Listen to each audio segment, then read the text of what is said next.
Hello hi नमस्कार जय जगन्नाथ सांग मैंने केमी अच्छा समस्ते आशा करूँ समस्त भल थे मस्त थे सुस्थ थे सांग मैंने आज है बुधवार आउ टाइम हो गला आपंकर 8:20 मु लॉगिन कर 7:30 रु एजाए किसी बुकिंग बाजिनी आउ नॉर्मली सकाल समय देखिए आप जिते भी उबेर ऑन करेंगे लक्ष्मी सागर पटे आप जोन पड़े आज जोन फोन भी किसी नहीं बसी तो बहुत सांग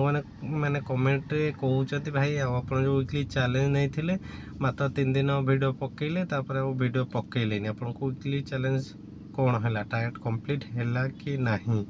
तो से खास करके आज वीडियोटी सांग मैंने जदि कही रखिया वीकली चैलेंज वीडियो मु पकईनी कौन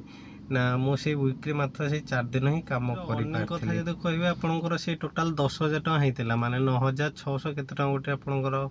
उबेर होता आउ जो आपंकर एक्सट्रा जो नहीं थे कस्टमर ठू ऑफलाइन भड़ा भी थिला गोटे दुईटा से सब मिसेक आपंकर से 10 ରୁ 10.5 भितर होता तो मो मत टंका 15,000 कंप्लीट हो जाता आपने भावुं भाई एत ट्राए करके भाई करें ताले बेपार ठीक ठाक होनी एमती बेपार ठीक ठाक होनी हेले तामान नुह जे हो न था मोर देखु सोमवार दिन है 1800 केते टଙ୍କା तापर मंगलवार दिन है 2500 केते टଙ୍କା बुधवार दिन है 2700 प्लस ऑफलाइन ऑफलाइन मिसेकी 3,000 कि 3200 आपने जो वीडियो देखी थे जापारे बुधवार केते तापर गुरुवार दिन मु काम को बाहरली माने देह एते खराब है वीडियो जानी थे आपण माने एते छिंक है जे छिंक काश एमती है कस्टमर साइड बस आप जानी थे कस्टमर इंप्रेशन केमी आसो कस्टमर ताड़ू से मुह आड़ की चाहूँच मात्र 2टा ना 3टा भड़ा मुझे करी 362 टଙ୍କା होता मु घर को पलि आसली गुरुवार पर शुक्रवार दिन गली शुक्रवार दिन भी बेपार से दिन अवश्य टी बेपार टी कम थिला बाकी जदि शनिवार और रविवार पर मोर बाकी थिला आउ टंका 5,200 ना 300 मैंने से टारगेट हिसाब कले सेमती होता तो सी भी आउ कम करनी माने शनिवार दिन भी कम बाहर से अर्जेंट घर फोन आसला जे से संजय सुधा पलि आसली से दिन मुझे बाहर लेट 11टा बेलू घर बाहरली 11टारे जाकि से फास्ट बुकिंग जमी जहाँ बाजिला संजय हो टंका 1,000 खंडे हो जाता से 5 5:30 भितर तापर रात रही जेहेतु मो टारगेट रखी मोर टे आउ टे मैंने खटिवा रात 10 10:30 जाए कम कले आउ टंका 500 1,000 हो जाता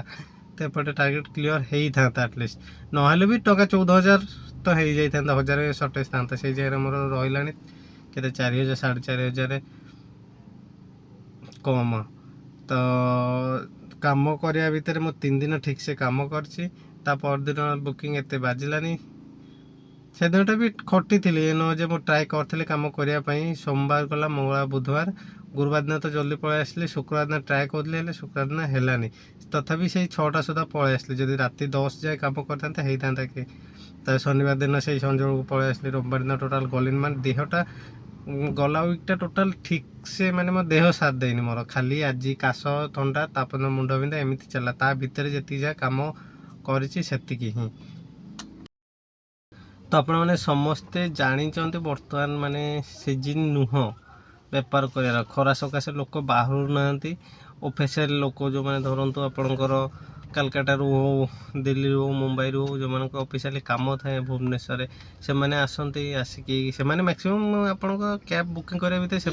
बुकिंग करते मैंने बाहर लोक नॉर्मली भुवनेश्वर लोकल लोक से मैंने तो जानते जे यही छक छिड़ाइले यही छकू आर छक को जावाई कि यही जगह जावाई आमको ये आर छक जाए ओह्लैबे 20 टଙ୍କା नब अटोरे पैसेंजर अटोरे से पुणी आउ टे 10 टଙ୍କା देकी पलैबे आउ गोटे जगह को माने से माने लोकल जानते ना यही छकरू अटो छिड़ाइले आम अटोरे पल जापर आर छकरू जाकि से जो छकरू ओह्लैबे से आउ 10 टଙ୍କା देले आर गोटे रूट्रे पलैले हो तो से मैंने मैक्सिमम बुकिंग करते ना बुकिंग आमर जिते सब बाहर कस्टमर जो मैंने आसते ऑफिशियली आउ गोटे जिनस माने जो ट्रांसपोर्टिंग खर्च जोटा से कंपनी प्रोवाइड कर जेहेतु से मैंने लोकल पैसेंजर गाड़ी यूज करते ओला उबेर कैब बुकिंग करते जोटा कि नेक्स्ट क्लेम करें जे ये खर्च होता है कंपनी को देखले अप्रुवाल मिल जाए गतकाली जमी मोर से जो रेंटाल बुकिंगटा मिलला से क्लेम प्रूफ दरकार से सकाशे से मैंने ओला उबेर कैब बुकिंग करती तो जेहेतु एवं मैंने खरा सकाशे ऑफिशियल टूर भी बहुत कैंसल होने आसुना से बुकिंग भी टी कम अच्छी तो तथापि ये नुह जे कम हो पारे ଟଙ୍କା 2000-2200 ଏମିତି ହେଉଛି ଚଳିଲା ଭଳିଆ। କେଉଁଦିନ ବେପାର ଜମାରେ ହେଉନି, 1000-1200 ହେଉଛି। ତ ମୁଁ ଟୋଟାଲ୍ କହିବାକୁ ଗଲେ କାମ କରିବା ଟାଇମ୍ ସକାଳ ସେ ମୋ ମତରେ ସେ 7ଟା ସୁଦ୍ଧା ଲଗ୍ଇନ୍ କରିବା କଥା। 7ଟା ଭିତରେ ଯେଉଁମାନେ ମେଡ଼ିକାଲ ଯିବା ଲୋକ ସେମାନେ ବୁକିଂ ମେଡ଼ିକାଲ ପାଇଁ, ତାପରେ ଆପଣଙ୍କର ରେଲୱେ ଷ୍ଟେସନ୍ ସବୁ ବୁକିଂ କିଛିଟା କରିଦେଲେ ସେଇ 10ଟା-11ଟା ଭିତରେ ଟଙ୍କା 500-700 କରିବାର ଅଛି। ତା ଭିତରେ ବସେଇଦେବ। ତାପରେ ବସିଲେ କେମିତି ଗୋଟେ କାହାର ନସିବ ଭଲ ଥିଲେ ଜଲ୍ଦି ଗୋଟେ ବୁକିଂ ବାଜିଲା। ତାପରେ ଯେ ସେଇ 12ଟା-1ଟା ଭିତରେ 2ଟା ଭିତରେ ଆପଣଙ୍କ ସେ ଟଙ୍କା 1000 କମ୍ପ୍ଲିଟ୍ କରିବାର ଅଛି। ତାପରେ ତ ପୁଣି ବସେଇଦେବ ଯାଇକି ପୁଣି 5 ପରେ ଯାଇକି ଯାହା ବୁକିଂ ବାଜିବ ଗୋଟେ। ତାପରେ ଅଫିସିଆଲ ଛୁଟି ହେବ ଯେଉଁ ଟାଇମ୍ରେ ସେ ଯାଇକି ରାତି 10 ଯାଏ କମ୍ପଲସରି କାମ କରିବାର ଅଛି। ଇଏ ନୁହେଁ ଯେ ସଞ୍ଜ ବେଳକୁ ଜାମ୍ ହେଉଛି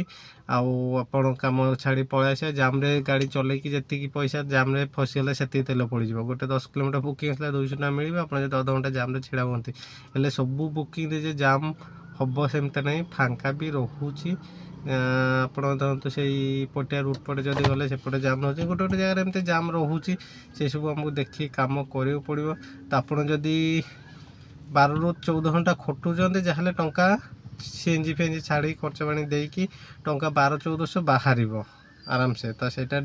ଆପଣଙ୍କ ଉପରେ ଡିପେଣ୍ଡ କରୁଛି ଆପଣ କାମ କରିପାରିବେ କି ନାହିଁ। ଏ ଜିନିଷଟା ମାନେ ବହୁତ ନୂଆ ଭାଇମାନେ ଯେଉଁମାନେ ବି ଚାହୁଁଛନ୍ତି ଓଲା ଉବେରରେ ଆସିବା ପାଇଁ, ଆକ୍ଚୁଆଲି ଗାଡ଼ି ବହୁତ ହେଲାଣି ତଥାପି ଯେହେତୁ କାମଧନ୍ଦା ନାହିଁ କିଏ କ'ଣ ଭାବୁଛନ୍ତି। ବହୁତ ଡ୍ରାଇଭର ଭାଇମାନେ ଅଛନ୍ତି ପ୍ରାଇଭେଟ୍ରେ ଗାଡ଼ି ଚଲାଉଛନ୍ତି କି ଅଟୋ ବି ଚଲାଉଛନ୍ତି। ତ ସେମାନେ ଭାବୁଛନ୍ତି ଓଲା ଉବେରରେ ଗୋଟେ ଗାଡ଼ି କିଣିକି ଲଗେଇବା ପାଇଁ। ତ ତାଙ୍କର ପାଇଁ ମୁଁ ଗୋଟେ କଥା କହିବି, ବେପାର ଇଏ ନୁହଁ ଯେ ପୁରା ହେଉଛି ସେଇ ଟଙ୍କା 1000-1200 ବାକି ଆପଣଙ୍କର ଉପରେ ଆପଣ କେମିତି କ'ଣ ମାନେ ତା ଦେହରୁ ବଞ୍ଚେଇ ପାରିବେ କି କ'ଣ ଆପଣ କରିପାରିବେ। କହିଥିଲେ ଯେ ଭାଇ ଆଉ ଆପଣଙ୍କ ୱିକଲି ଚ୍ୟାଲେଞ୍ଜ କ'ଣ ହେଲା, କାହିଁକି ଆପଣ ଆଉ ଭିଡ଼ିଓ ଅପଲୋଡ଼ କଲେନି, ଟାର୍ଗେଟ୍ କେମିତି କ'ଣ ଅଧାରେ ଛାଡ଼ିଦେଲେ। ତ ତାଙ୍କର ପାଇଁ ଖାସ୍ କରିକି ଏଇ ଭିଡ଼ିଓଟା ଥିଲା। ଆଶା କরি ଭିଡ଼ିଓଟା ଆପଣଙ୍କୁ ଭଲ ଲାଗିଥିବ। ସାଙ୍ଗମାନେ ଯେଉଁମାନେ ବି ନୂଆ କରିକି ଦେଖୁଛନ୍ତି ଖାଲିଟାରେ ଯାଆନ୍ତୁନି, ଦୟାକରି ଚ୍ୟାନେଲକୁ ସବସ୍କ୍ରାଇବ୍ କରିଦିଅନ୍ତୁ। ଲାଇକ୍ ସେୟାର କମେଣ୍ଟ କରିବାକୁ ଜମାରୁ ଭୁଲିବେନି। ରହିଲି, ନମସ୍କାର, ଜୟ ଜଗନ୍ନାଥ। ଦେଖା ପୁଣି ଆଉ ଗୋଟେ ନେକ୍ସଟ ଭିଡ଼ିଓରେ।